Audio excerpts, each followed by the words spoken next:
Rumiar es masticar por segunda vez, devolviendo a la boca el alimento que ya estuvo en el aparato digestivo. La liebre es rumiante. Aunque por mucho tiempo algunos críticos atacaron esta declaración, finalmente en el siglo XVIII, tras observar detenidamente a sus liebres domésticas, un poeta inglés comentó que rumiaban todo el día hasta el anochecer. Linneo, famoso naturalista del mismo siglo, también creía que los conejos rumiaban, aunque solo posteriormente se recogerían datos más específicos. El francés Morot descubrió en 1882 que los conejos vuelven a ingerir hasta el 90% de lo que consumen cada día. Con los damanes sucedió algo parecido. Se objetó el hecho de que las escrituras clasifique a esta criatura como rumiante. Sin embargo, recientemente también se descubrió que los damanes realmente mastican de nuevo el bolo alimenticio. Todo animal que tiene la pezuña partida, el casco se encuentra dividido en dos segmentos y una hendidura en las pezuñas, presentan una abertura que no llega a dividirlos del todo, y que es rumiante, puede comerse. Los que estaban bajo el pacto de la ley no podían comer animales que carecieran de estas características. Así que además de tener pezuñas hendidas, el animal debía ser rumiante. El cerdo tiene las pezuñas hendidas, pero no es rumiante, por lo tanto estaba prohibido consumirlo. El cerdo tiene hábitos alimenticios sucios y lo parasitan lombrices, la triquina y la solitaria, que pueden pasar al hombre.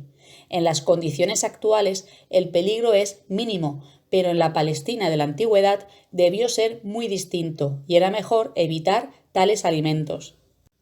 También estaban prohibidas las criaturas que caminaban sobre garras, expresión con la que indudablemente se aludía a animales como el león, el oso y el lobo.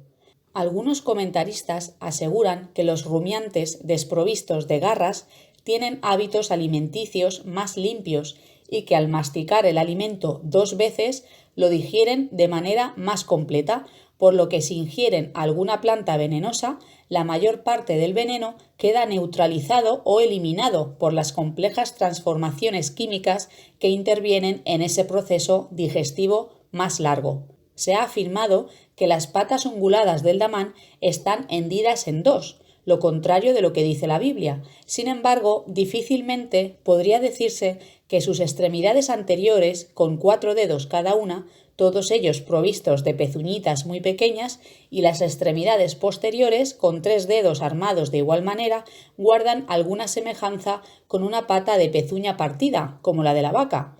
Los damanes, como los elefantes, tienen uñas planas en vez de garras. La ley hacía una distinción entre los animales acuáticos que eran limpios y los que eran inmundos. Únicamente los que tuviesen aletas y escamas serían limpios para alimento, lo que descartaba al bagre, la anguila, la lamprea, la raya, el tiburón y los crustáceos, muchos de los cuales se alimentan de aguas residuales y de materia en descomposición, por lo que a menudo son portadores de las bacterias causantes de la fiebre tifoidea y paratifoidea. El consumo de productos del mar crudos o insuficientemente cocinados está relacionado con un mayor riesgo de padecer enfermedades por bacterias patógenas, virus y parásitos, lo que causa diarreas y vómitos.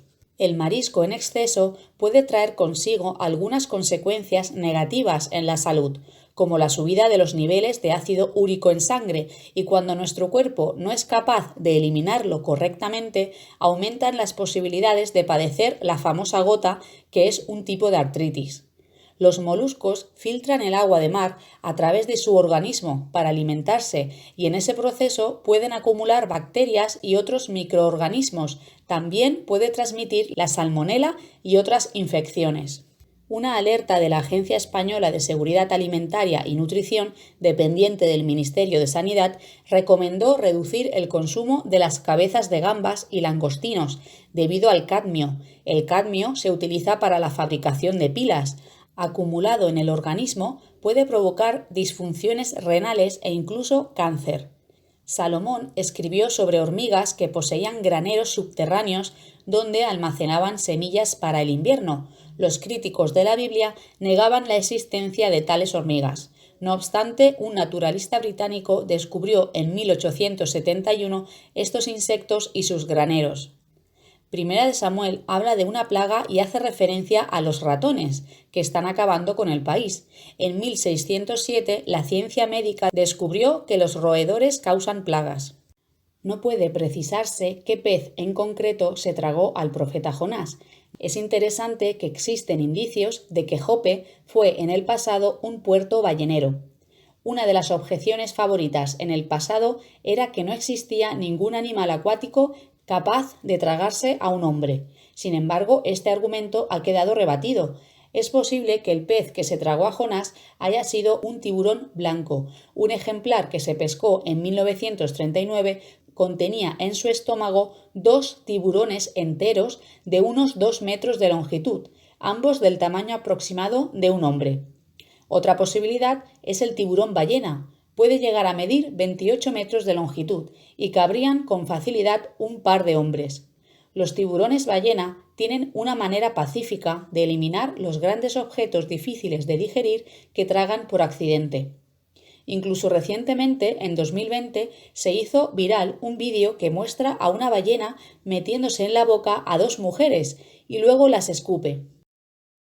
600 años antes de Cristo, Jeremías habla sobre migraciones de las aves.